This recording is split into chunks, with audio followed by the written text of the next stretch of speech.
Out किया गया, इसका क्या रीज़न था? देखिए, भारत सरकार के निर्देश से गृह विभाग के कि एक मॉक ड्रिल पूरे देश में कराई जाए और उसके 2 चरण में आज मॉक ड्रिल कराई गई। पहले मॉक ड्रिल सुबह अफ़ीम फैक्ट्री में कराई गई, जिसका उद्देश्य था कि जो भी हमारे सिविल वॉलंटियर्स हैं उनको ये बताया जा सके कि अगर कोई हमला होता है तो किस प्रकार की प्रिपेयर्डनेस करनी है। तो उसमें एक जॉइंट मॉक ड्रिल हुई और आज उसके दूसरे चरण में आज शाम को ब्लैकआउट किया गया कि अगर कोई भी हमला होता है और ऐसी स्थिति होती है तो फिर हम लोगों को शहरों में या ग्रामीण क्षेत्रों में लाइट को बंद करके कैसे प्रिपेयर्ड रहना है, इसके बारे में अवगत कराने के लिए आज 8 बजे से 8-10 बजे तक ये मॉक ड्रिल का संपादन किया गया। सर, अचानक अगर इस तरह की बातें होती हैं तो फिर सायरन की चर्चाएं होती हैं, कैसे लोग अचानक जो है पूरी लाइट बंद कर सके, इसके लिए क्या करना होगा? इसी के लिए जो हम लोगों के यहाँ पे प्रिपेयर्डनेस की टेस्टिंग यहाँ पे करी गई थी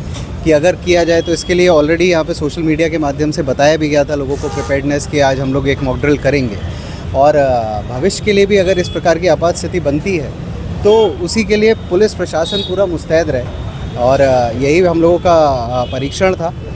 कुछ हद तक हम लोगों को कुछ कमियां भी इंगित हुई हैं तो उसको भी हम लोग देखेंगे कैसे उसको पूरा करें। सर, ऐसे में कुछ अफवाहें भी सामने आते हैं तो एक जिलाधिकारी के नाते क्या अपील रहेगा?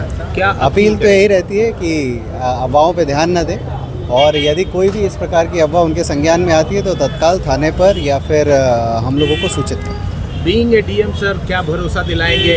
युद्ध की आहट है, क्या जनपदवासियों को दिलाएंगे भरोसा? आपदा के केस में मतलब इस प्रकार की कोई भी सिचुएशन होती है तो हम लोग प्रिपेयर्ड हैं और मुझे नहीं लगता कि ऐसी कोई स्थिति हम लोगों की आए, भगवान न करे ऐसी कोई स्थिति बने, परंतु अगर ऐसी कोई स्थिति बनती भी है तो सभी लोगों के सहयोग से हम लोग उस सिचुएशन से डील करेंगे और हम लोग पूरा जो पुलिस प्रशासन है वो मुस्तैद रहेगा। नागरिकों का सहयोग भी अपेक्षित रहेगा। जी बिल्कुल।